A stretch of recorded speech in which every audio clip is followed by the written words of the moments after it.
여러분 안녕하십니까. 대선 전략 정치 본색입니다.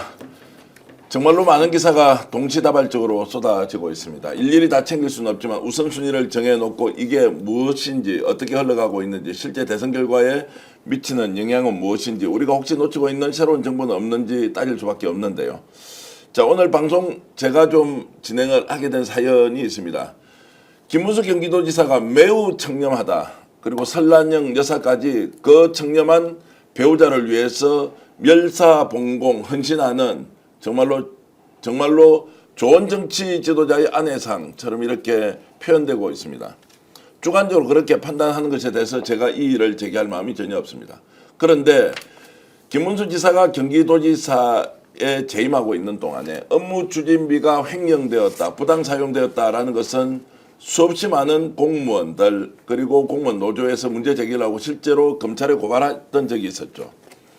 오늘 이 문제를 여러분들과 함께 처음으로 다시 거론하려는데요. 그 처음이라는 것은 그 당시에 공무원들이 부당 사용 내역에 대해서 인정한 영상이 있다라는 것이 처음이고요. 다시 재점화를 한다는 이 말은 그 당시에 과연 김문수가 정말로 아무 문제 없이 검찰 수사 과정에서 무혐의를 받았던 것이냐 아니면 혹시 검찰에서 봐주기를 한 것은 아니냐라는 문제를 가지고 집중적으로 한번 제기해 보겠습니다. 그래서 당사자가 떳떳하고 정당하다면 지금이라도 이 문제에 대해서 한 번 더 얘기해라.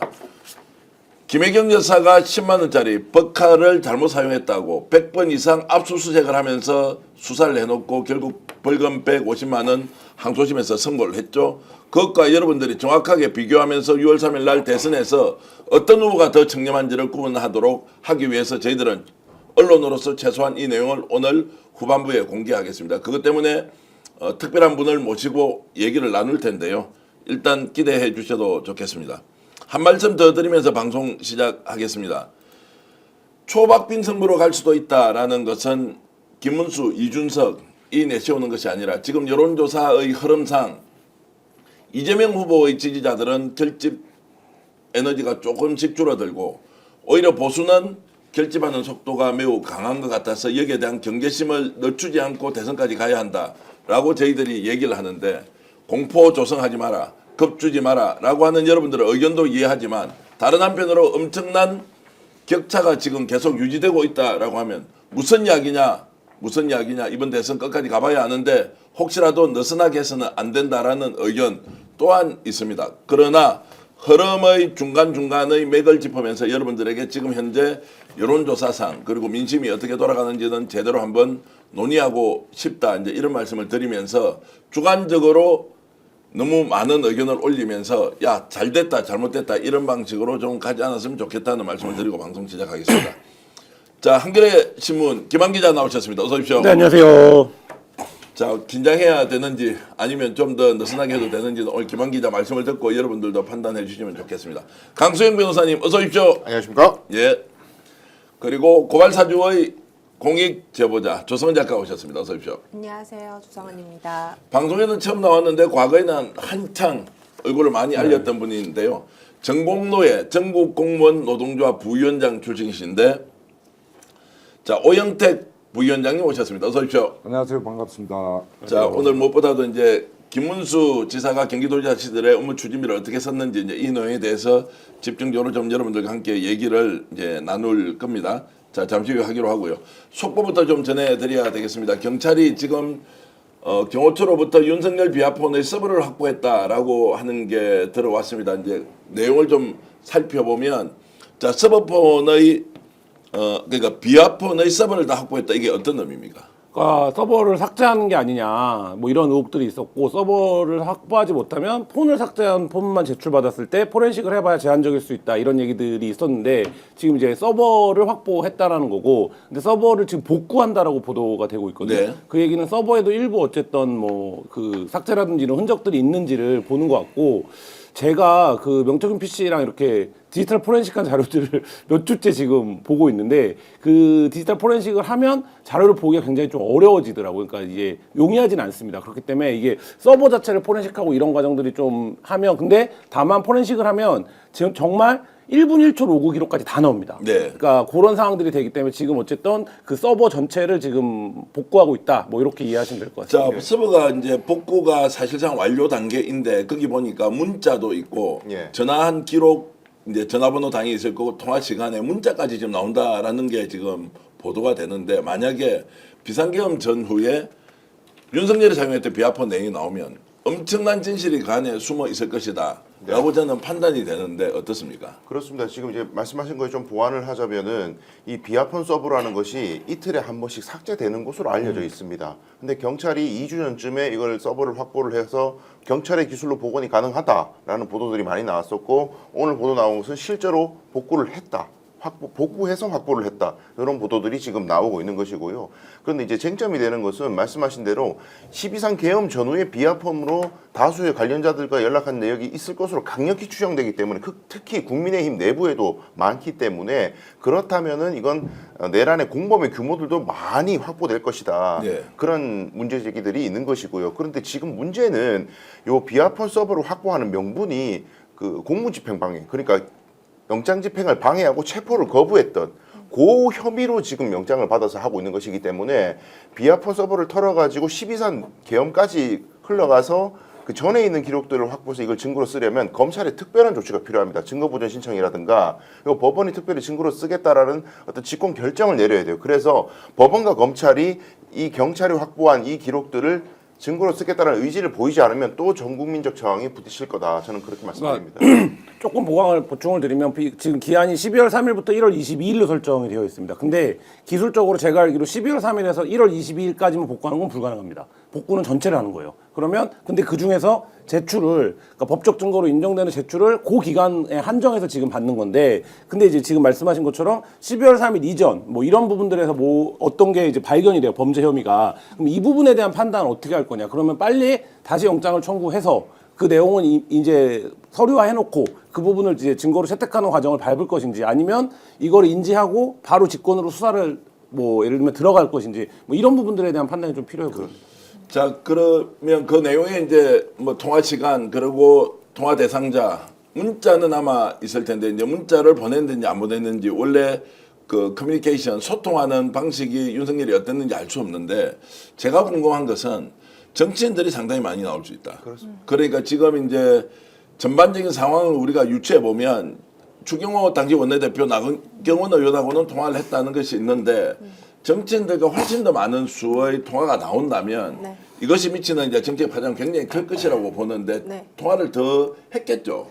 그리고 제가 사실 고발사주 사건 때 그 포렌식, 디지털 포렌식이라는 거를 가장 직접 참관을 8시간 다 했고 실제 검찰, 저는 공수처, 그리고 뭐 경찰, 그 모든 그 프로그램들을 다 확인을 했습니다. 그리고 제가 그때도 여기 우리 스픽스에서도 이제 방송을 통해서 말씀을 드렸는데 서버가 다 이제 비하폰이라서 아예 이제 그 안 된다고 안심을 했지만 제가 고발사주 당시에도 이제 다 디가우징해서 삭제를 했던 정보까지 삭제한 시간까지 다 이제 복구가 되더라고요. 그리고 지금 아마도 이 뭐 추경호 혹은 이제 나경원 그리고 내각에 있던 뭐 한덕수와 이제 뭐 박성재 등등등에 관한 통화 기록들이 이제 확인이 되고 있습니다.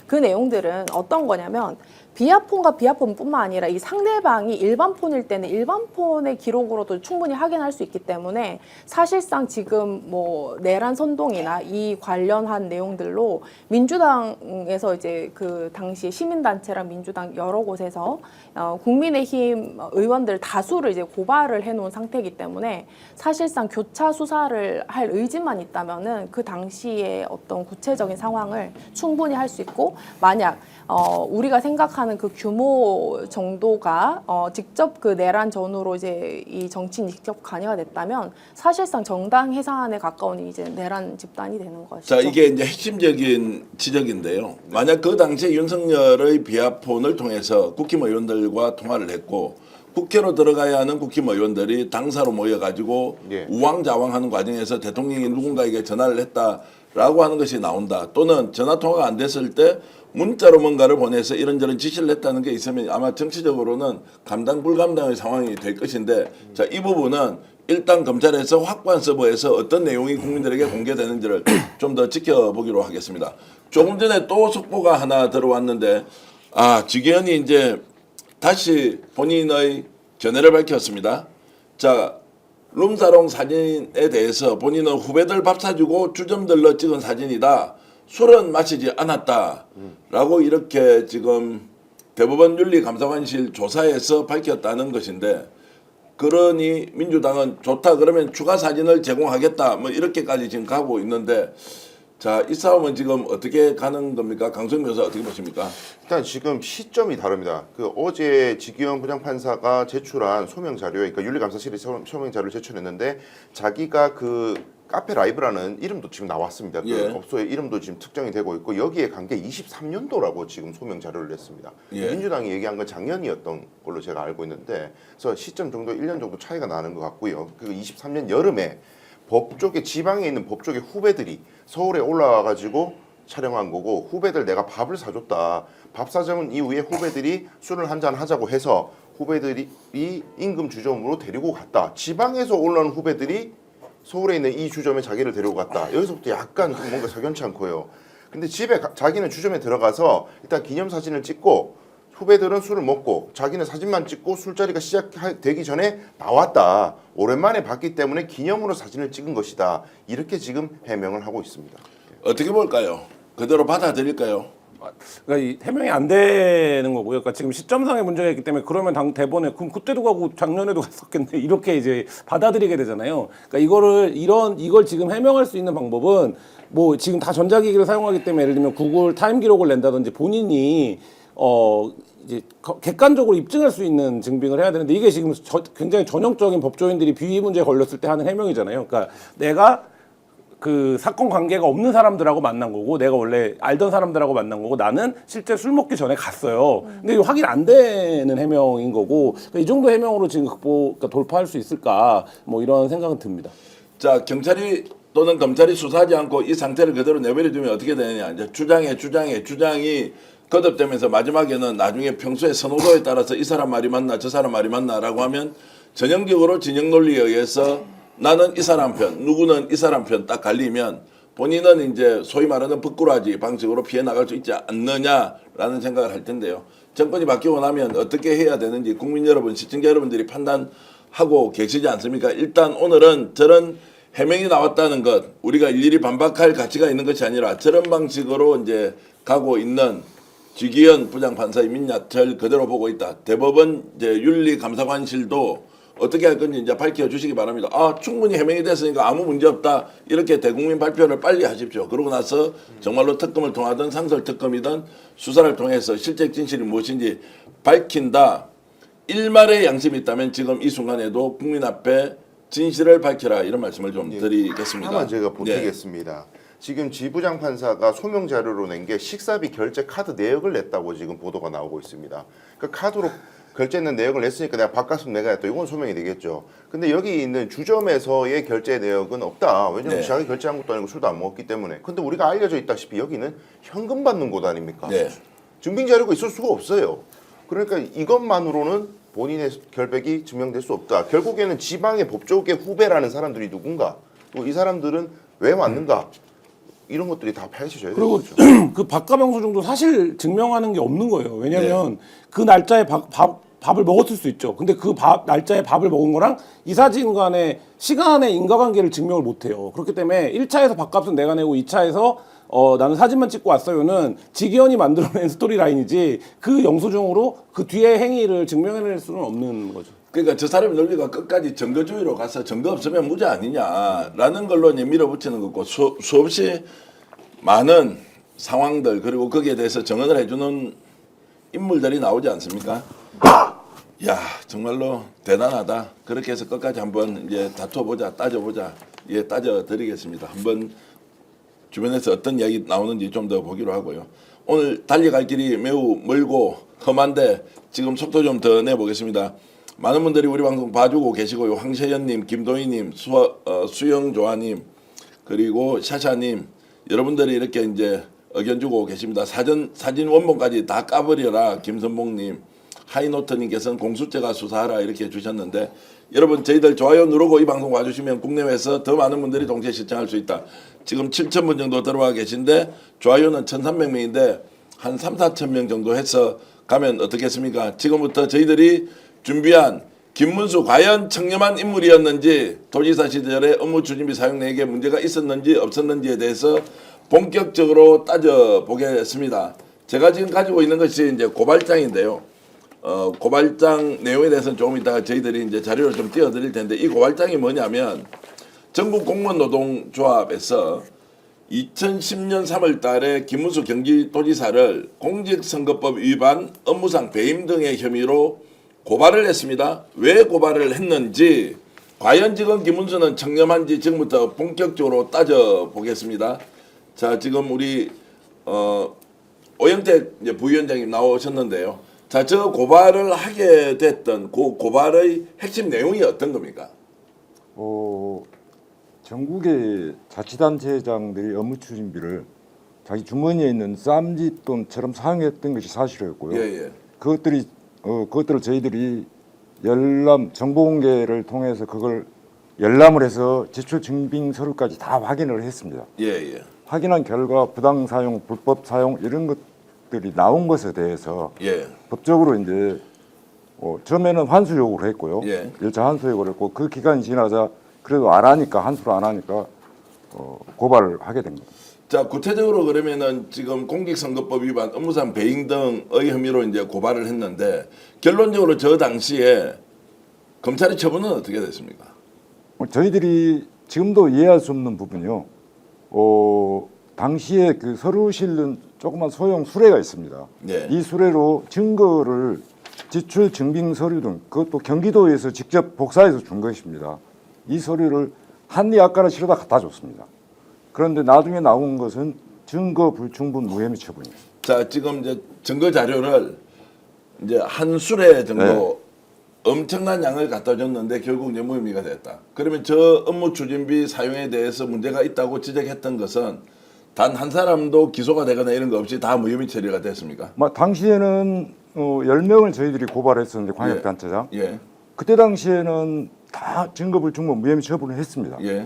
그런데 2년인가 지난 다음에 강주광역시장만 우리가 고발했던 업무 추진비 중에서 몇 가지를 갖고 아마 검찰이 수사를 해서 문제가 됐던 걸로 그렇게 알고 있습니다. 그러면은 몇 년 뒤에 특정한 또 단체장은 검찰 캐비넷에 넣어놓고 있다가 이 사람을 어떻게 조치해야 되겠다라고 하는 필요성이 있을 때 이 문제를 가지고 아예 낙마시켜 버렸다. 이제 캐비넷에 넣어놨었는가 이제 그것은 제가 알 수 없지만 네. 저희들이 문제 제기를 했던 업무 추진비 내용이 당시에 문제가 됐던 것으로 언론에 보도됐던 것으로 그렇게 알고 있습니다. 자, 이제 이 내용은 지금 계속해서 이제 조성은 작가가 우리 오영택 부위원장님과 함께 이 내용을 지금 이제 발굴하고 다시 재점화시키고 있는데 좀 부가적으로 설명을 좀 해주시죠. 네, 이 고발장에 있는 내용들이 이제 사실상은 주된 증거들이 모두 공문서로 이제 구성이 되어 있습니다. 그리고 이제 지금까지 뭐 청렴 문수다, 그 다음에 뭐 법카 해경의 대신에 뭐 청렴 문수다, 뭐 이런 이야기를 했는데요.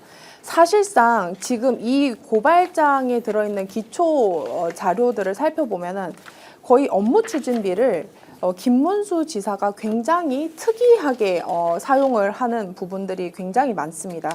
그렇기 때문에 뭐 예를 들면 선거법 위반에 해당되는 뭐 기부 행위를 자기 이름으로 명의를 한다거나 혹은 이제 뭐 헬기 기장에게 계속 이제 뭐 10만 원, 20만 원씩 계속 지출을 한다거나 왜냐하면 이거는 이제 그 김문수 지사의 특징이 헬기를 거의 자신의 자가용처럼 사용했다고 심지어 한동훈 그 대선 경선에서도 계속 공격을 당한 것이 이제 그 헬기 사용의 문제였거든요. 사실 소방 헬기를 갖다가 자신의 업무처럼 사용했는데 그 관련해서도 이제 굉장히 문제가 되고 있고요. 그리고 구체적인 내용들은 사실상 지금 업무 추진비에 대해서 굉장히 청렴하다고 했는데 뭐 현금을 통해서 상품권을 구매를 한다든지 이런 것들이 하나도 투명하지 않고 전혀 이제 이 고발 당시에 고발하기 전에 담당자가 심지어는 인정하는 그 상황까지 갔음에도 불구하고 검찰은 전부 무혐의를 처리했고 지금까지 아무 일이 없었던 것으로 이제 뭉개진 사건인 것이죠. 자, 이게 그러면 관행적으로 했던 겁니까, 오영택 부위원장님? 아니면 김문수 지사가 유독 특이한 방법으로 업무 추진비를 부당하게 사용했다라고 이제 봐야 됩니까? 구체적인 사례를 가지고 좀 설명을 해 주시죠. 네, 관행적으로 했던 것은 전국의 지자체장들이 거의 맞고요. 예. 다만 김문수 지사 당시 지사가 했던 업무 추진 지출 방식을 보면은 당연히 기록돼야 될 것 증거 자료들이 아예 그냥 없고요. 예. 그 다음에 업무 추진비가 아니고 일반 예산으로 지급해야 될 것들을 또 업무 추진비로 지급하는 사례들. 예. 그 다음에 사회복지시설 가서는 도지사가 자기 이름으로 하면은 선거법 위반이 됩니다. 예. 왜냐하면 도지사는 선출직 공무원이기 때문에 상시 기부행위가 제한되고 있습니다. 그런데 누가 준 것인지 알 수 있게끔 도지사 김문수 이렇게 해서 준 것이라면 예. 쉽게 말하면 선거법 위반이 되죠. 그래서 예. 선거법 위반이 가장 많은 당시에 10개 자치단체장을 우리가 고발을 했는데 가장 많은 부분을 차지하고 있던 것이 김문수 지사였다. 그 다음에 또 한 가지 특징이 상품권을 많이 구매합니다. 그 상품권은 유가증권으로 현금이나 똑같습니다. 예. 근데 아예 그걸 누구 줬는지 그 기록이 전혀 없습니다. 저도 여러 가지 자료 중에서 이제 부위원장님 말씀대로 상품권을 네. 업무 추진비로 막 사요. 그래서 이거 누군가에 지급을 하면 또는 이제 어떤 용도로 지급했다, 수령이 누구다라는 게 기록이 남아 있어야 되잖아요. 그렇죠. 대장이 상품권을 구매한 기록만 있고 누구에게 줬다는 기록이 없으면 요즘 같은 상황을 우리가 좀 비교를 해봐도 그건 너무 이상한 거 아니냐. 이상하죠. 일단 상품권이라는 게 이제 깡이라는 표현이 있을 정도로 예. 상품권으로 바꿔갖고 예를 들면 자금을 세탁해갖고 상품권을 통해서 뭐 그걸 자기가 갖던 누구한테 선물로 주던 뇌물로 주던 이게 이제 상품권 용도가 이제 그런 부분인데 지금 말씀하신 것처럼 그래서 이제 대부분의 공무원들이 기관들이 업무상 필요해서 상품권을 사게 되면 그 상품권 번호까지 다 적어놓습니다. 왜냐하면 그래야 이게 관리가 되니까. 근데 사실 이게 뭐 그 시기에 업무 규정상 매뉴얼상 어떻게 되어 있는지는 모르겠지만 사실 이제 이게 구매 기록만 있고 어떻게 사용했는지에 대한 기록이 없다라면 이거는 기본적으로는 법적인 관점으로 보면 그냥 좀 엄격하게 보자면 횡령을 한 거다 이렇게 볼 수밖에 없는 거죠. 자, 상품권이 현금과 같은 기능을 함에도 불구하고 수불부도 작성되어 있지 않고 22차례에 걸쳐서 총 1,009매를 구매했고 금액으로는 총 5,045만 원이었다. 최종 수요자나 전달자의 영수증도 없이 지출된 상태였다. 이것은 명백한 업무상 횡령이다라고 이제 문제 제기를 했는데 그 수법도 아주 특이했다면서요. 예, 상품권을 맞습니다. 사용하고 다시 구매하는 것이 아니라 사용하고 남아 있는 상품권 그 상태에서 업무 추진비를 다시 상품권을 사면서 소위 말하는 이제 섞기 방식으로 이렇게 이제 상품권을 더 혼란스럽게 만들었다라고 했는데 그 내용도 설명해 주시죠. 상품권이 아니고요. 현금으로 지출하는 부분이 있습니다. 예. 어떤 식으로 했냐면은 예를 들어서 200만 원을 오늘 지출을 했습니다. 그래서 그것을 사용하다가 며칠간 사용하다가 잔액이 한 160만 원 남아 있는 상황에서 다시 또 200만 원을 또 현금을 지출하는 입출한다. 거예요. 예. 그래서 계속 이렇게 쉽게 말하면 회계 질서를 완전 물란한 그런 지출 사례를 보였습니다. 네. 그건 아마 전국 광역 자치단체 중에서 경기도가 특이한 사례로 말 그대로 회계 질서가 한마디로 이야기하면 개판이죠. 그런데 지금 요즘도 그러면 예를 들어서 현금으로 현금을 찾아놓고 지출 정빈 같은 게 불충분하다는 거 아닙니까? 그 현금에 대해서? 지금이요? 아니요. 과거에 지출 과거에 정빈 그렇게 했었습니다. 했는데 지금 만약에 현금을 찾아놓고 지출 정빈이 불충분한 상태에서 현금을 계속 썼다라고 하면 어떻게 됩니까? 공무원들. 그러면 현금 유용 또는 횡령이 되는 횡령이 100% 되는 거죠.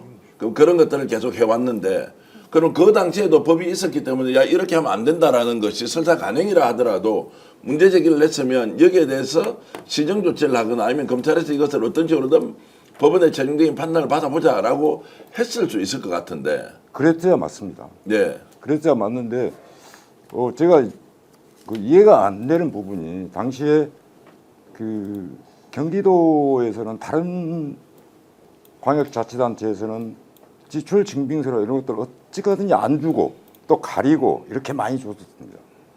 그런데 경기도는 이제 사실 저희들이 업무준비 담당자를 같이 열람하면서 집중 추궁을 했습니다. 네. 그래서 사실 잘못됐다는 걸 시인을 받았습니다. 네. 그래서 많은 부분들의 증거 자료를 다 받을 수 있었습니다. 네. 근데 그런 자료들을 검찰에 그렇게 많이 힘들게 제출했음에도 불구하고 그것을 기소를 안 했습니다. 아예. 그리고 증거불충 무혐의 처분을 했는데 이제 시간이 한참 흐른 다음에 지금 나중에 경기지사였죠. 이재명 후보. 네. 그 10만 5천을 갖고 뭐 100몇 번을 압수수색을 하고 그걸 기소를 했다는 걸 보니까 이건 도대체 검찰이 어느 나라 검찰인가 이해할 수 없는 부분입니다. 네. 이 부분.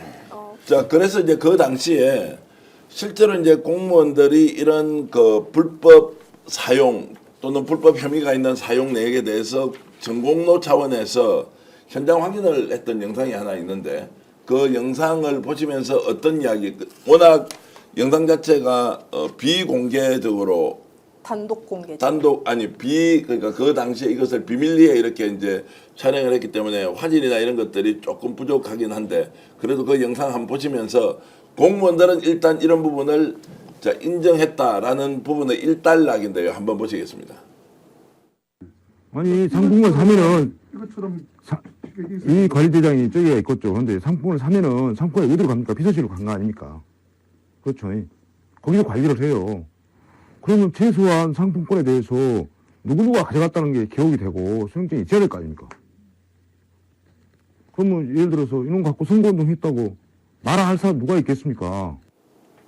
선거운동 했다고 말 안 할 사람이 누가 있겠습니까? 이제 이 말씀까지 이제 있었는데 어쨌든 저 내용은 지금 그 오영택 우리 부위원장님이 지금 다 갖고 계시기 때문에 풀 영상을 뭐 누군가에게 제공을 해서 한번 검증하는 이제 기회는 갖기로 하고 그런데 저게 이제 무혐의가 결국 됐던 이유가 검찰 조사 과정에서 담당 공무원들이 실제로 전공로가 현장 가서 확인할 때는 인정을 했지만 검찰 지수 과정에서 다 일관되게 부인을 해버렸다는 것 때문에 무혐의. 그리고 뭐 수사 과정은 저희들이 모르니까요. 예. 근데 결과만 저희들이 통보받았는데 하여튼 뭐 증거불충분 무혐의였고 예. 특이하게도 이제 뭐 2년인가 뒤에 광주광역시장만 우리가 문제 제기를 했던 그 업무 추진비가 문제가 돼서 결국 그 낙마를 했습니다. 제가 평소에 업무 추진비 관련해서 지방의 정치인들 사건 변호도 해보고 고발도 해보고 뭐 여러 가지 이제 자문도 해봤는데요. 이게 일단은 2008년에 제정된 지방자치단체 업무추진비 집행하는 규칙이라고 그래서 업무추진비를 어디에 써야 된다는 것인지 규정이 다 있습니다. 네. 목적이 다 한정이 돼 있어요. 근데 지금 그때도 2009년도 때도 막 보도들 보면 예를 들어서 지금 자기 과속 과태료 본인이 과속해놓고 과태료 나온 거 그 과태료가 업추비로 나갔다. 뭐 이런 내용들도 있고요. 그 다음에 그 복화를 이용해 가지고 양주 60병을 사서 도의원들에게 선물로 줬다. 뭐 이런 것들도 있고요. 그러니까 그리고 뭐 항공대원 경력금으로 줬다. 그 다음에 자문료 명목으로 돈을 줬는데 현금 수령자가 공개가 안 되고 있다. 뭐 그리고 지출 내역이나 증빙 서류가 사실과 다르게 허위 기재돼 있다. 예. 이런 것들이 굉장히 이미 보도가 2009년에 많이 나왔는데 그러면은 조사를 할 때 경찰이나 검찰이 조사를 할 때 자 지금 업무추진비 집행하는 규칙이 있고 집행 대상의 직무 활동이 아주 세부적으로 굉장히 길어요. 나와 있습니다. 맞습니다. 그거랑 싱크를 맞춰가지고 업무추진비가 요 규정에 맞게 사용됐느냐, 요 목적 외로 사용됐느냐, 요것만 보면 간단하게 해결되는 사건이거든요. 네. 근데 이게 어떻게 무혐의가 되는지 저는 잘 이해가 안 되네요. 저는 수사 자체가 제대로 진행됐는지 그 자체가 의문은 있고요. 사실 이런 부분들이 굉장히 문제입니다. 왜냐하면 2006년에 경기도 의회 연찬에 격려를 하자고 양주를 60병을 갖다가 그러니까요. 그 현금을 사고 했고 그 다음에 여기 앞에 보면요 뭐 아까 뭐 10만 원 가지고 이제 계속 뭐 수백 번 압수수색을 했다 어쩌다 이렇게 얘기를 하는데 사실상 예를 들면은 뭐 상품권 천 구매에 대해서 5천여만 원에 관련한 것들 그리고 수행 경비 명목으로 634건의 합계 내역들도 전혀 이제 결의 없이 2,700만 원 정도가 넘는 이런 것들이 지출 결의 없이 일괄 지출 사용했고, 그러니까 이게 뭐 10만 원, 100만 원 단위가 아니라 뻑하면 5천만 원, 2천만 원, 2천만 원의 단위로 이야기를 했다는 거죠. 그리고 사실 이 당시에 관행이라고 얘기를 했지만 사실상 이거는 그 당시에도 명백한 불법입니다. 근데 이 부분을 이렇게 공문서로 직접 정보를 확인하고 심지어 이 담당 팀장까지 어느 정도 수긍을 해가지고 그 영상까지 모두 제출을 했는데도 이것이 증거 불충분을 했다고 한다면은 이것을 과연 제대로 수사를 아예 착수를 했겠는가, 그런 부분들이 굉장히 의혹이 짙어집니다. 자, 오늘 저녁에 대선 후보 TV 토론에서 이 문제가 혹시라도 다루어질 수 있다면 김문수 후보가 그 당시에 업무 추진비, 지출 정빙과 관련돼서 고발당한 것, 공직선거법 위반, 업무상 배임 이제 이런 것에 대해서 본인이 충분하게 해명을 해야 한다. 어디다가 지금 이 문제 10만 원만 가지고 청렴과 그리고 부정한 사람이라는 것의 구분 기준을 과연 김문수 후보가 할 수 있는지 여러분 다시 한번 더 생각을 해 보시면 좋겠습니다. 자, 이런 이제 사안과 관련해서 자료가 필요하신 분들은 우리 조성은 작가, 조성은 라이브에 가셔서 조성은 작가에게 요청해도 되고, 또 우리 오영택 부위원장님께 연락을 해서 여러분들이 이 자료 필요하신 분 언론도 충분히 제공을 할 지금 의향이 있고요. 그럼요. 지금 아마 이제 여러 방송사나 또는 탐사 전문 매체에서 지금 취재를 하고 있다고 하니까 저희들은 오늘 이렇게 여러분들께 문제 제기를 해드리고 더 많은 취재와 또 내용은 추가적인 보도를 통해서 확인을 해주시면 좋겠습니다. 주제 조금 바꿔보겠습니다. 자, 어저께 이준석 개혁신당 후보가 단일화 절대 없다고 했습니다. 그 뒤에는 지금 명태균이 있다라는 이야기도 있고요. 더 놀라운 것은 단일화를 하지 않는다고 했지만 결국 할 것이다라는 얘기를 또 듣고 있습니다. 자, 김한 기자 보시기에 어디까지 진실이고 우리가 어디까지 믿으면 됩니까? 그러니까 이준석 후보는 단일화를 안 하겠다는 의지는 확실한 것 같아요. 본인 차원에서는. 근데 물론 정치가 굉장히 변동성이 크고 생물이라고 할 만큼 변동성이 있는 영역이기 때문에 뭐 오늘 내일 뭐 지켜봐야겠지만 일단 본인 의지로는 본인은 내심은 안 한다, 이게 확실한 것 같고, 두 가지 이유에서 그런 것 같아요. 하나는 그러니까 내가 이제 말하자면 보수의 미래를 하고 나왔는데 저들하고 손을 잡고 결국에 후보를 내주는 모양새가 되는데, 그러니까 이것이 지금 말하자면 본인이 이 선거가 끝났을 때 얻게 될 득에 비해서 현실적으로 얻을 득, 뭐 총리 자리를 제안했다 뭐 이런 얘기도 나오지만 이게 뭐 사실 뭐 되지도 않을 거니까 뭐 이 득이 크지 않은 것 같고, 또 한 가지는 어제 기자회견에서도 말했지만 인간적인 모욕감이 좀 있는 거는 맞는 것 같아요. 그러니까 이게 사실 정치에서 제일 어려운 부분이거든요. 그러니까 오랫동안 이준석과 안철수가 화해하지 못했던 이유도 서로가 서로에게 모욕감을 느꼈기 때문인데, 지금 이준석은 문자 하나가 올 때마다 모욕감을 느낀다는 거 아닙니까? 그러니까 그 얘기는 뭐냐? 자기를 쫓아낼 때 어떻게 행동을 했는지를 이준석 의원이랑 만나서 얘기를 해보면 그 당시의 일을 어제 일처럼 기억을 합니다. 그러니까 뭐 누가 어떻게 문자를 보냈고 뭐라고 얘기를 했고 이거를. 그러니까 왜냐면 이게 상처를 받은 사람은 그 당시의 상황을 잊을 수가 없거든요. 근데 그런 사람들이 아무렇지도 않게 본인에게 다시 이 당에 들어와서 뭐 해라 이렇게 얘기를 하는 것 자체에 대해서 굉장히 좀 인간적인 모욕감을 느끼고 있는 거는 맞는 것 같습니다.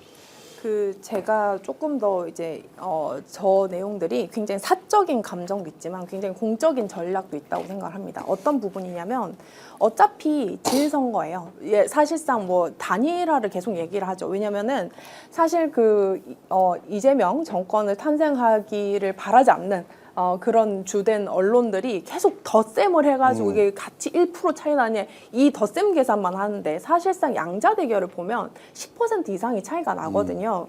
그렇기 때문에 이게 단일화를 해도 그 효과를 낼 것인가에 대해서는 굉장히 부정적인 것이 사실입니다. 그러나 이준석 후보는 어떻게 보면 선거에 굉장히 밝고 어떤 그 전략에도 꽤 밝기 때문에 어떤 생각을 하느냐 하면 자신이 잊지 않아서 실패를 하는 경험을 줘야겠다. 왜? 자신이 기여를 해서 윤석열 정권을 탄생시켜 놨더니 자기는 쫓겨나는 경험을 한 거예요. 그렇기 때문에 이번에는 악착같이 자기가 없으면 망한다라는 그 기억을 보수 정당에게 이번에 유일하게 심어줄 기회라고 생각을 할 겁니다. 어차피 좌절될 그 선거라면은 자신이 이름이 한 번이라도 이 대통령 선거에 찍혀보는 게 낫다. 그리고 그 외에 모든 이득들이 압도적으로 단일화하지 않는 거에 더 유리하다고 판단은 하고 있는데요.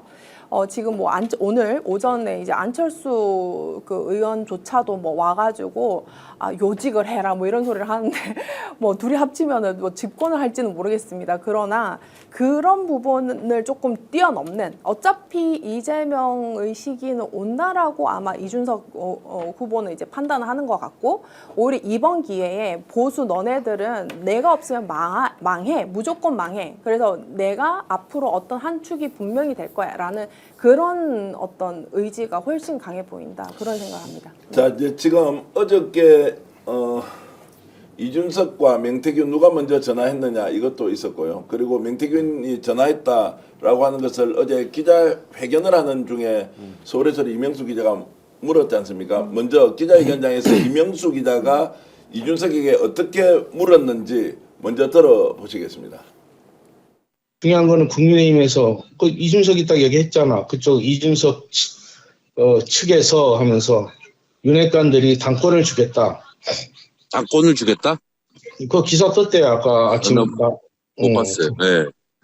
그 제안을 했다. 그 당권은 뭐 그 당원들이 주지 뭐 자기들이 주나? 네. 그 얘기는 뭐겠어? 네. 이준석 대표 쪽에서 흘렸던 거는 뭐냐면 네. 더 내놔라는 얘기죠. 더 내놔라. 아, 예. 그래야 협상이 될 거 아니야. 상대가 갖고 있는 카드가 뭔지를 알아야 뭐 할 거 아니야. 네. 형님, 네. 준석이한테 연락 와? 그건 노코멘트 해야지. 참. 아, 그래요? 아, 나한테는 얘기해 주는데, 뭐, 형님. 난 노코멘트. 노코멘트? 야, 연락 오구만, 씨. 그러니까, 이거 형 머리 아니면 뭐 나올 일이 있나? 그 개 머리로 되나, 그게? 노코멘트 해야지.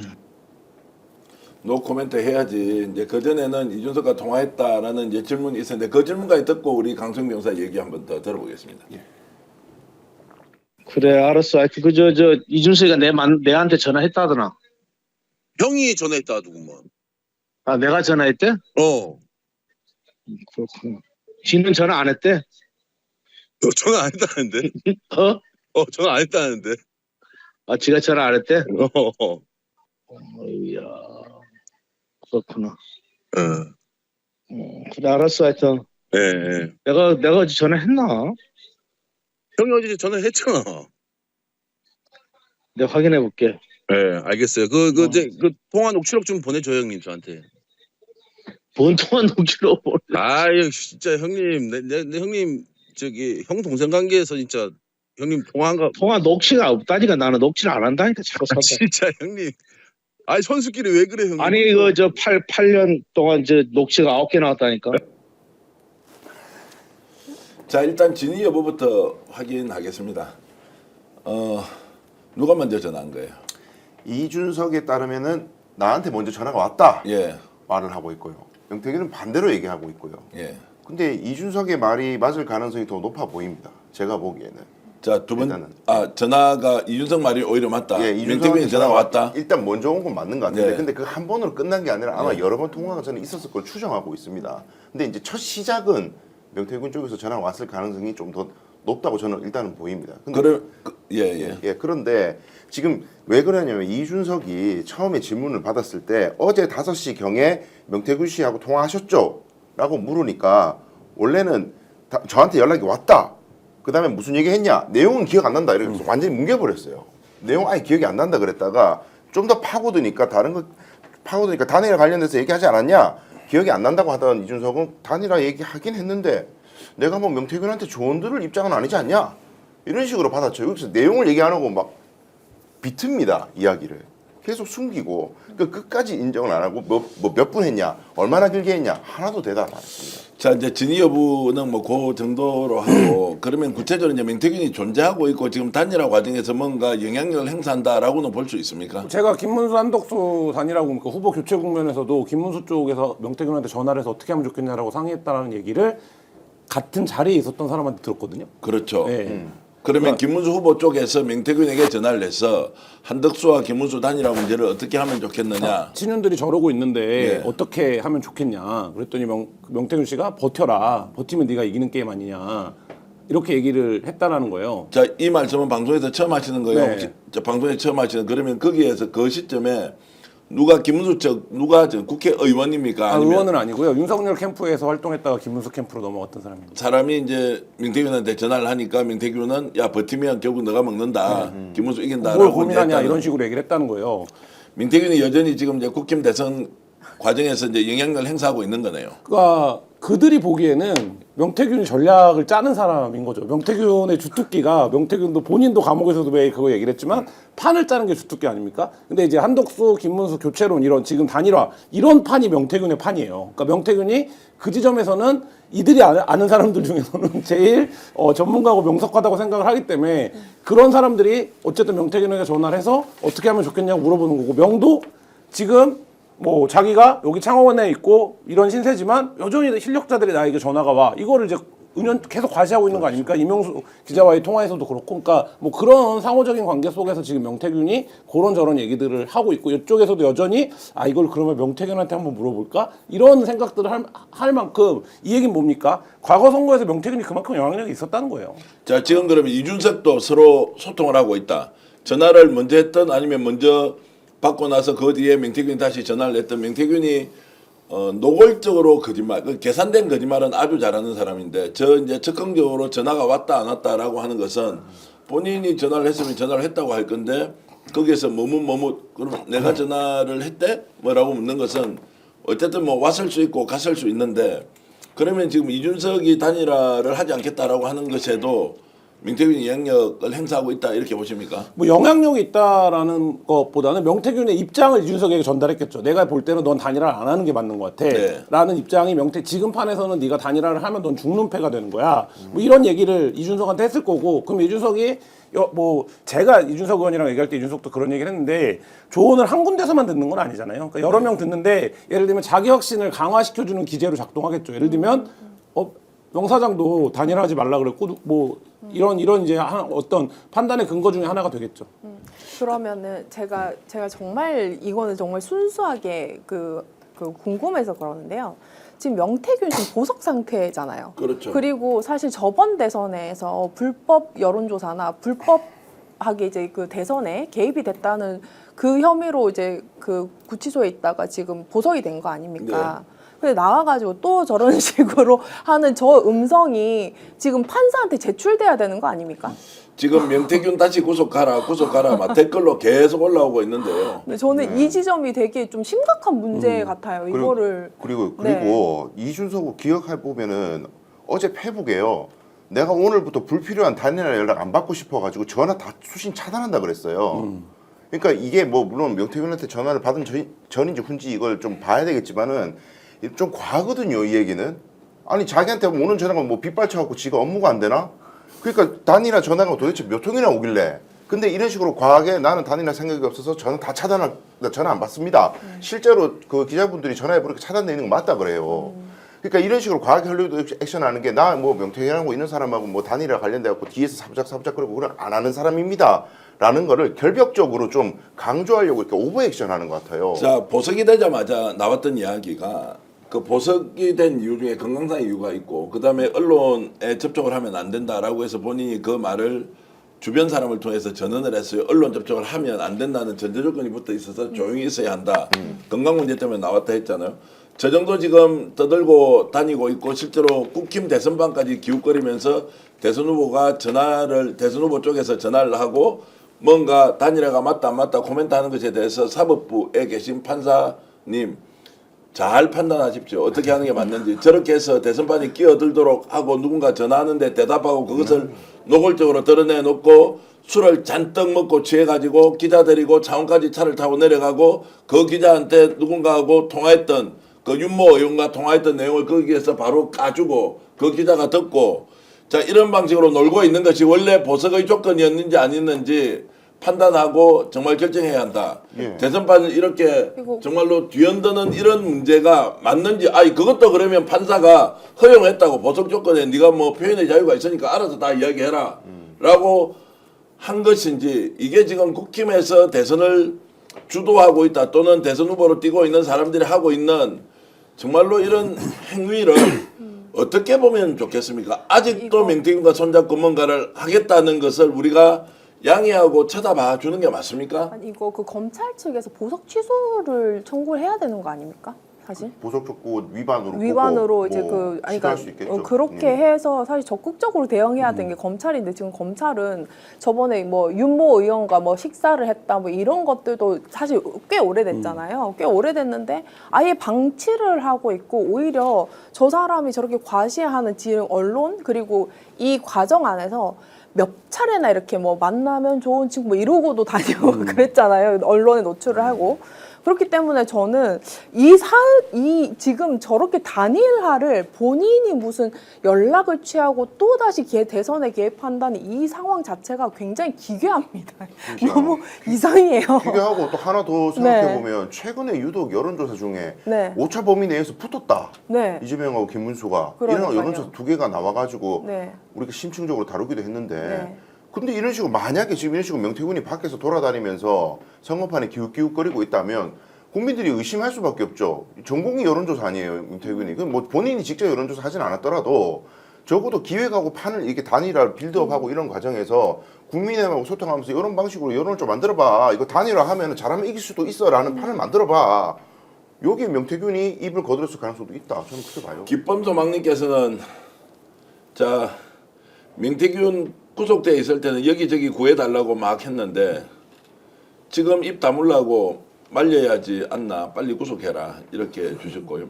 명태가 또 여론조작 중인 듯 하다 선주님 주셨고 켈리님은 이번 대선은 정말 압도적으로 승리해야 의미가 있는 건데 민주당 이대로면 정말 불안하다. 저들은 사생결단으로 네거티브하고 있는데 민주당 의원들은 선거운동한다고 춤추고 있고 팩트체크팀은 늘 방어하기에 급급하고 왜 선제 공격을 못하는가. 여론조사 조작이 들어갔다고 해도 격차가 좁아지고 있는 건 사실 아니냐. 김문수가 전과칠범이라는 거 모르는 사람 태반이고 먼저 선제 공격하라. 먼저 이런 이야기를 하면서 지금 전체적으로 민주당이 느슨해졌고 대선에서 압도적 승리를 하고 있다는데 좀 빠져 있는 거 아니냐라는 이런 이제 느낌으로 걱정하는 사람이 정말 많고 명태균은 이걸 우리를 놀리는 겁니까? 우리에게 협박하는 겁니까? 저걸 어떻게 우리가 설명해야 되느냐? 저는- 정말로 예 말씀하시죠. 원죄는 검찰한테 있다고 봐요. 지금 명태균이 받고 있는 혐의는 창원시에서 있었던 정치자금법과 공직선거법 위반 혐의예요. 근데 지금 사람들이 명태균을 바라볼 때 보는 거는 그 창원에서 있었던 김영선 세배 반띵해가고 뭐 이런 게 아니라 명태균이 그 앞선에 2020년 이후부터 지속적으로 국민의힘의 주요 선거에 개입해서 불법적인 여론조사를 통해서 선거 공작을 했던 게 명태균에게 비치는 그림자인데 지금 명태균이 받고 있는 혐의는 그게 아니에요. 그 부분은 아직 제대로 수사가 되지 않았어요. 그렇기 때문에 지금 명태균이 저런 얘기를 하는 걸 보면서 우리는 아니 어떻게 그렇게 대선에 개입하고 있던 사람이 또 대선에 저러고 있어라고 하지만 명태균은 그 부분에 대해서 검찰은 명태균의 그 부분에 대해서 제대로 수사를 하지 않았기 때문에 지금 벌어지고 있는 그러니까 명태균이 지금 보석 취소를 하는 게 아니라 다른 건으로 다시 영장을 청구해야죠. 근데 그렇게 가는 과정에서 지금 누가 수사를 받았습니까? 아무도 지금 뭐 수사를 안 받고 오세훈, 홍준표, 이준석, 김건희, 윤석열까지 이르기까지 지금 수사가 제대로 되지 않고 있고 이 과정에서 어떤 일이 벌어지고 있는 겁니까? 지금 명태균 씨가 하는 걸 보면 이준석과 홍준표에게 굉장히 우호적이에요. 네. 예, 그 우호적이에요. 근데 본인이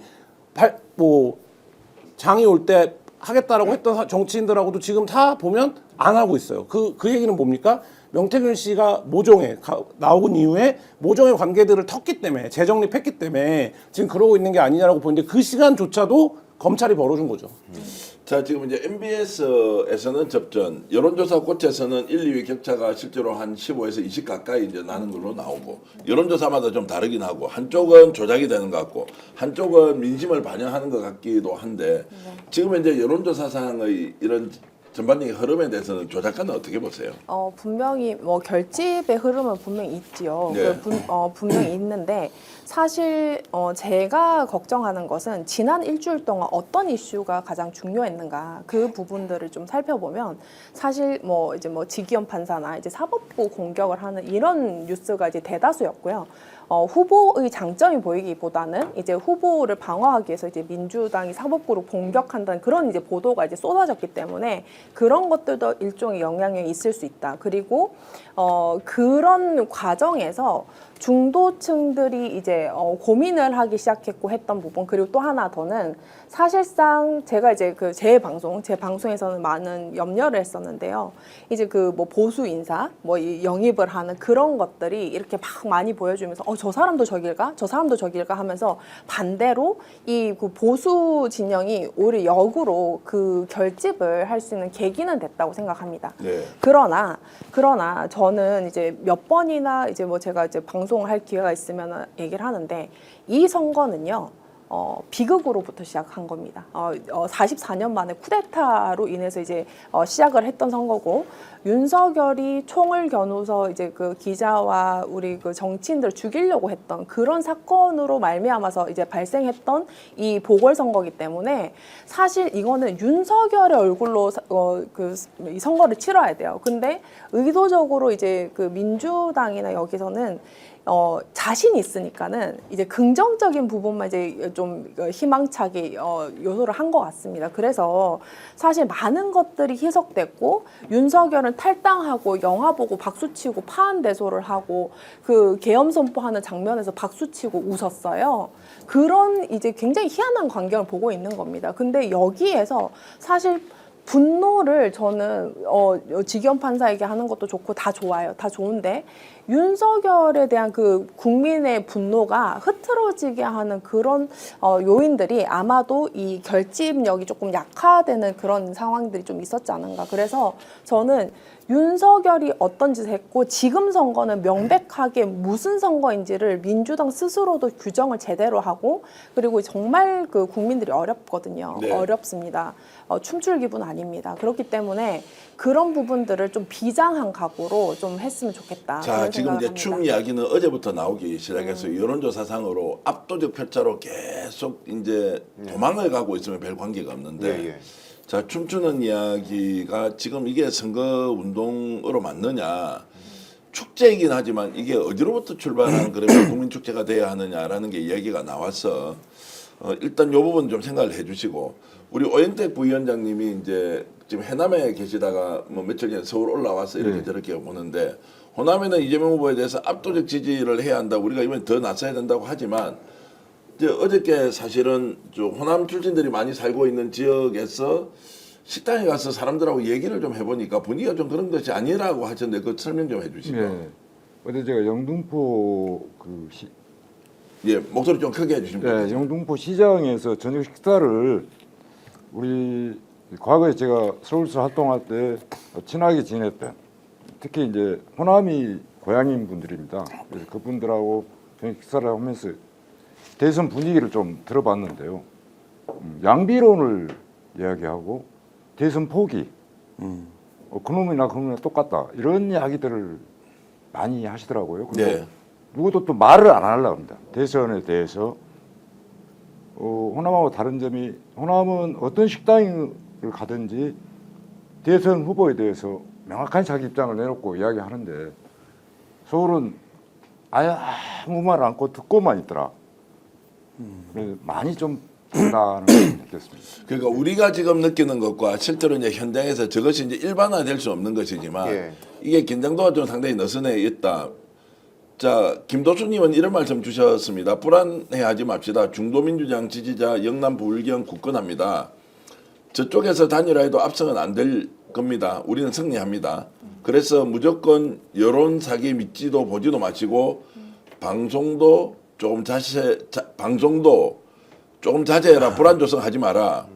오히려 건대 전자 시스템 조작이 큰 걱정이 대비하죠. 이제 선거 조작을 할 수 있다라는 우려가 이상하게도 이제 민주당 쪽을 지지하는 사람 쪽에서 나와서 이것도 좀 특이한 현상이고 예. 사전투표가 또 어떻게 되느냐 뭐 이런 부분도 좀 특이한데 셀리리아님께서는 나도 춤이 거슬리더니 생각은 다 똑같네 이렇게 이제 하고 있어서 예, 예. 지금 뭔가 남아 있는 열흘 11일 동안은 방향을 좀 바꿔야 되는 거 아니냐 이게 긴장도 좀 느슨해지는 면이 있기도 하고 단일화가 저게 끝인지 시작인지도 모르겠는데 이걸 완전 무시하기도 어렵고 예, 이제 제 생각에는 지금 이제 여론의 추세라는 것은 일단 여론조사가 뭐 조작이다 아니다 이런 걸 떠나서 이런 조사가 나왔다는 것만으로도 선거판에 영향이 있는 건 맞습니다. 이걸 부인하고 가면 안 되기 때문에 네. 민주당 입장에서는 지금 뭐 역전 추세다, 뭐 갖다 붙었다, 뭐 접전으로 가고 있다 이런 것에 대해서 평가절하 하면 안 돼요. 네.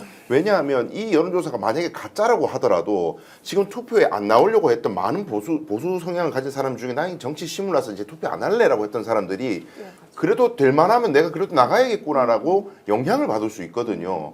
그러면 이 영향력을 인정하는 절제에서 이제 결집이 가속화될 수 있다는 전제에서 언론도 지금 계속 춤을 추고 있는 게 이 여론조사를 해석하는 건 언론의 몫인데 언론은 이런 식으로 해석합니다. 최근에 이재명 후보가 토론회에서 했던 말 중에 일부를 꼬투리를 잡아가지고 뭐 커피 120원 원가, 그다음에 뭐 호텔 경영료 이런 것 때문에 여론이 이렇게 뒤집히고 있다는 식으로 해석을 내놔요. 이거는 지 멋대로인 거예요. 근데 문제는 지 멋대로이지만 이게 영향을 미칠 수 있다 결집하에. 그러니까 요 전제 하에서 말씀하신 대로 선거 운동의 방향을 수정한다면 일각에서 그럴 수 있죠. 아니 그렇다고 해서 너무 쫄아가지고 갑자기 엄숙하게 하면 이 역전론을 갖다가 더 이게 역전될 위기라는 걸 인정해주는 꼬라지 아니냐, 그렇게 가서 안 된다고 생각하실 수 있지만 그러니까 말씀하신 대로 너무 위축될 필요는 없다 하더라도 적어도 지금 이런 여론조사 나온 것 때문에 보수 결집이 이루어지고 특히 여론 결집은 실제로 있는 일입니다. 지금 그러니까 관망하거나 투표 안 하려고 하는 사람이 그래도 막아야겠다라고 결집하는 거 원래 옛날부터 투표가 임박하면 지지층은 결집해요. 근데 요 흐름을 인정하면서 특히 이 지역에서는 좀 적대적인 세력 지역에서는 너무 이렇게 춤추고 이런 모습, 특히 대구 경북, 저는 그거는 좀 진짜 수정해야 된다 그런 생각이 들어요. 근데 그 말씀 또 하고 있으니까 막 댓글로는 정반대의 의견이 시청자들이 막 보내주고 있습니다. 이거 야 너희들 불안감 조성하지 마라. 네. 무슨 이야기냐 내런 사람 짓거리인데 이제 이렇게 하면서 제가 야 예예 제가 짧게 하면서 좀 이렇게 네. 좀 속도 있게 네. 진행해 보겠습니다. 이제 제가 얘기하는 것은 이제 11일 남았는데요. 이벤트가 크게 세 가지가 남아 있습니다. 26일 날 법관 회의, 그다음에 오늘 이제 그 토론회가 있고요. 26일 날 법관 회의가 있고 27일 날 토론이 있습니다. 그리고 이제 6월 3일 날 바로 이제 그 대선인 거죠. 그리고 제가 생각하는 것은 오늘 이런 분위기를 그래도 빠르게 시정을 할 수 있으면 11일은 정말 시간이 많이 남은 겁니다. 네. 그렇기 때문에 그 전략을 세부 조정을 하기 위해서 이런 것들을 진지하게 받아들이는 것은 하나도 문제될 것은 없다. 왜 두들겨서 가는 것은 정말 안정적이고 이 지지자분들은 굉장히 이제 막 뭐 불안하지 않는 게 좋지 않는가 하지만 전략을 짜고 이제 선거를 이제 준비하는 입장에서는 오히려 굉장히 겸손하거나 굉장히 조심스럽게 접근하는 건 굉장히 좋은 태도다라는 것을 좀 알려드리고요. 제가 걱정이 되는 것은 사실 광주입니다. 광주가 생각보다 전남이나 전북보다 지지율이 덜 나오고 있어요. 그러나 네. 이게 현장에서 가도 사실상은 조금 그런 여론이 좀 잡히는 건 사실이거든요.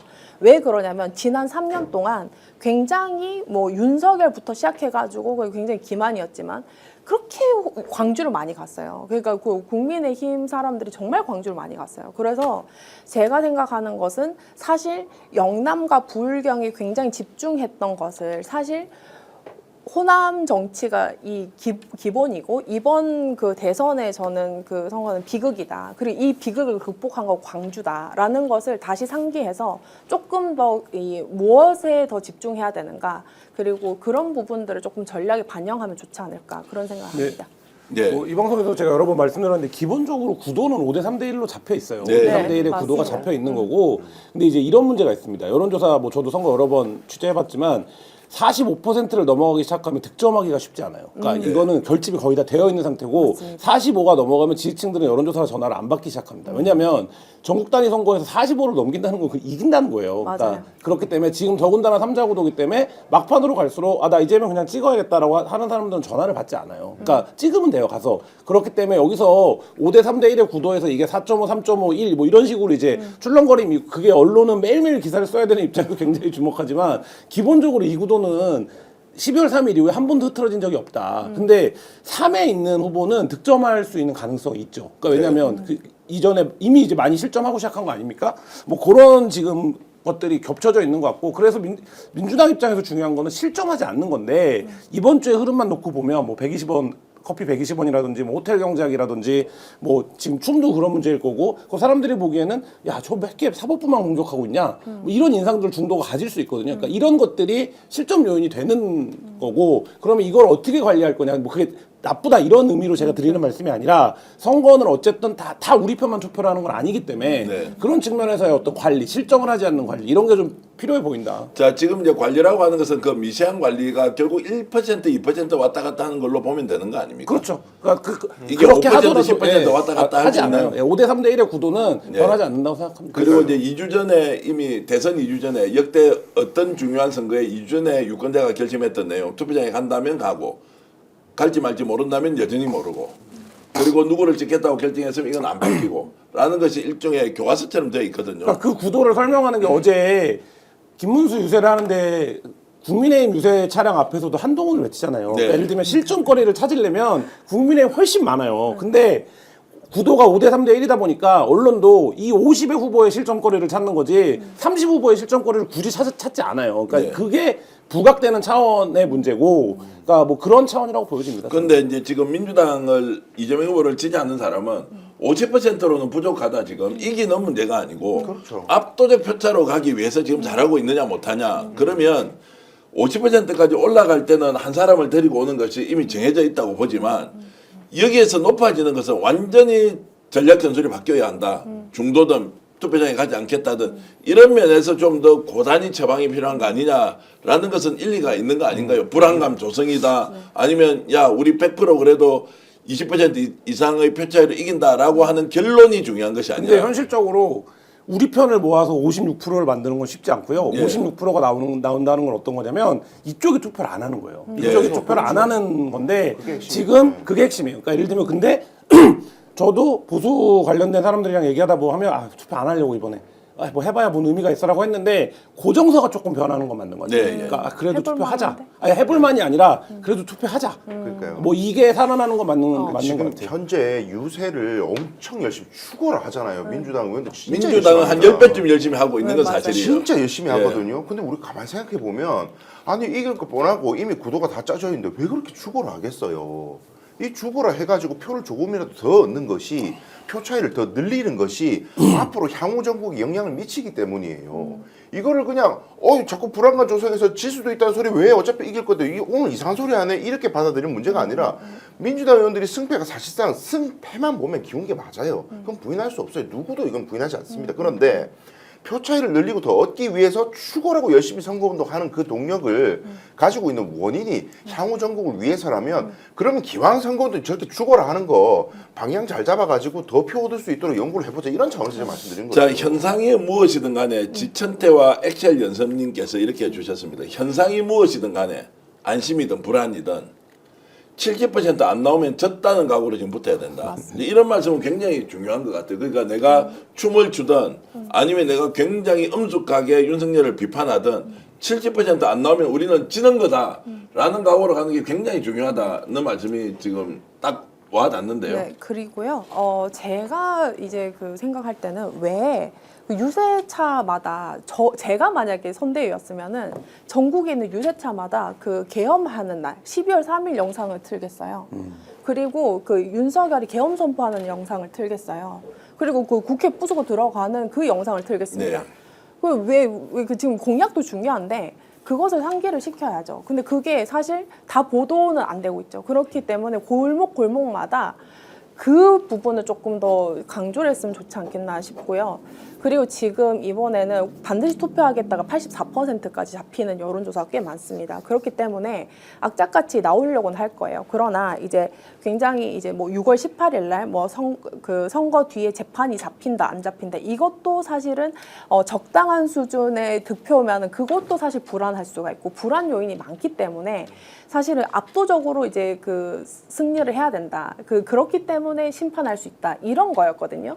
그러나 저는 지금 상태에서 이재명 후보가 가장 선거 전략을 잘 알고 있는 것 같아요. 왜냐하면 2, 3일 전부터 그 후보가 어떻게 워딩을 바꿨냐면 그 전에는 겸손하자라고 했는데 이제는 압도적 승리가 아니다, 압도적 심판의 시기다라고 해서 다시 심판을 그 선거 중간에 가지고 오려고 노력을 하고 있거든요. 네. 후보가 그런 전략을 취하고 있다고 하면 선대위는 바로 거기에 맞게끔 해서 전국의 모든 유세차에 지난 12월 3일부터 그 4월 4일까지 어떤 일이 있었는지. 그리고 지금 내란 속에 탈옥해서 어떤 것이 있는지 우리가 자기가 하고 싶은 말 말고 우리가 객관적으로 처해 있는 우리가 만약에 정권 압도적으로 교체하지 못하면 어떤 상황이 또 닥칠 수 있는지를 계속 상기시켜야 된다고 봅니다. 네. 자, 지금 불안을 조장하지 마라. 53대 30이다. 양성수님 말씀대로 그 격차가 더 벌어지면 좋겠습니다. 그리고 김영진님은 오히려 지금 조성은 작가 말이 많습니다. 계엄날 맞습니다. 계엄날 영상을 보여줘야 합니다. 이렇게 하고 있고요. 야, 참 복잡하네요. 여러분들 어떻습니까? 지금 대선 이제 열흘 정도 앞두고 어떤 방식으로 운동을 해야 될지 우리보다는 민주당과 이재명 후보가 가장 크게 고민하고 있지 않겠습니까? 이것도 맞고 저것도 맞는데 그러나 민심이 바뀌겠습니까? 지난 강서구청장 보궐선거에서 초접전 상황이다라고 했지만 마지막에 그때 17%포인트 격차가 날 줄 아무도 몰랐습니다. 한 10% 전후는 왔다 갔다 했겠죠. 자, 그런데 이번 대선은 훨씬 더 많은 격차가 있을 것이다. 이렇게 하면은 저거 지금 오히려 느슨하게 아니한 생각한다고 욕을 엄청 바가지로 하고 야, 이거 초박빙 상태니까 긴장합시다 이러면 불안감 조성하지 말라고 하고 그러면 거기에서 적당한 그 중용의 위치는 무엇인지 여러분도 한번 생각을 해 주시면 고맙겠습니다. 오늘 대선 전략 정치 본색 이렇게 함께 하고 있는데요. 광고 말씀 좀 드리겠습니다. 자, 대선 후보에게 할 말이 많은 사람 지금 바로 참지점 KR에서 확인을 해 보시면 좋겠습니다. 우리 대선 후보한테 1대1로 직접 질문할 수 있다면 믿기시겠습니까? 정책 물어보고 공약 제안도 하고 심지어 응원 메시지도 보낼 수 있는데요. 참여하는 참된 정치 참치라는 플랫폼입니다. 그리고 우리 대선 후보가 어디서 오늘 무슨 유세를 하는지 직접 들어보시겠다면 실시간으로 확인 가능하고요. 언제 어디서 만날 수 있는지도 한눈에 보여줍니다. 정치 이제 구경만 하지 말고 진짜로 말 걸어보세요. 참치.kr에서 확인할 수 있습니다. chamchi.kr 더보기 고정 댓글에 링크 이렇게 올라와 있으니까 내가 좋아하는 대선 후보 직접 소통하고 싶다라고 하면은 참치.kr로 꼭 들어가서 여러분 의견 남겨주시면 좋겠습니다. 인터넷 비교원 광고입니다. 최대 128만 원 현금 지원 기회 놓치지 마십시오. 인터넷 TV 신규 가입 시 48만 원, 휴대폰 구입 시 최대 50만 원, 정수기 렌탈 시 최대 30만 원, 인터넷 가입과 동시에 알뜰폰 또는 휴대폰 신호 장만 없이 현재 쓰고 있는 휴대폰의 통신사만 변경해도 최대 30만 원 혜택을 드리고 있습니다. 인터넷 성능은 거기서 거기라는 거 잘 아시죠? 혜택 비교하시면 딱 됩니다. 비교원은 23년 동안 60만 명 누적 가입자 983억 원의 현금 지원을 해온 회사입니다. 개인정보 유출도 한 번도 없었습니다. 서경석이 이렇게 열심히 광고하고 있는 인터넷 비교원 여러분 필요하신 분들 꼭 전화하셔서 여러분들 상담받아 보시면 좋겠습니다. 1670-2571이고요. 네이버에 인터넷 비교원을 검색하시고 상담 신청하면 좋겠습니다. 자, 참치 플랫폼과 인터넷 비교원 광고를 했고요. 오늘 정말 귀한 분 모셨는데 오영택 전 전국 공무원 노동조합 부위원장 나오셨고요. 조성은 작가 그리고 한겨레 21의 기왕 기자 강수영 변호사 함께 했습니다. 여러분 이 방송 보신다고 고생하셨습니다. 저희들이 고생하신 여러분들께 박수 한번 보내드리겠습니다. 자, 여러분 끝까지 우리의 에너지를 유지하고 막판까지 달려가서 심판과 응징의 투표를 해 주시기 바랍니다. 저는 29일 날 새벽 6시에 우리 동네 동사무소 근처에 있는 제일 먼저 1호로 가서 제가 표 찍으려고 마음먹고 있습니다. 사전투표 지난 대선에서 36%를 좀 넘겼는데요. 이번에도 그 정도 수준 우리는 미리 가서 다 찍고요. 그리고 국민의힘은 사전투표 할지 안 할지 방침도 못 정한 것 같은데 끝까지 한번 지켜보십시오. 생각보다 더 큰 표차 우리가 만들어낼 수 있다는 것이 가장 중요합니다. 아까 말씀 한번 주셨죠. 70% 득표하지 못하면 우리는 지는 것이다 라는 각오로 각자 위치에서 현재 상황이 무엇이든 열심히 달려가 보고 싶습니다. 박광아님께서는 여론조사가 심상치 않아요. 그 마음도 잘 압니다. 그러나 우리가 계속 이기고 있어요 라고 하는 또 그 말씀도 충분히 일리가 있다. 누가 옳다 그러다가 아니라 이 상황을 엄중하게 인식하면서 대선 그날까지 긴장 늦추지 말고 달려가면 좋겠습니다. 시청자 여러분께 진심으로 감사의 말씀 드리겠습니다. 구독, 좋아요로 저희들 큰 힘 주셔서 항상 감사드립니다. 여러분 안녕히 계십시오. 감사합니다. 감사합니다. 오늘 방송 어떠셨습니까? 마음에 들었다면 구독, 좋아요로 스픽스를 응원해 주십시오. 여러분들의 구독, 좋아요는 가장 큰 힘이 됩니다. 스픽스 구독, 좋아요.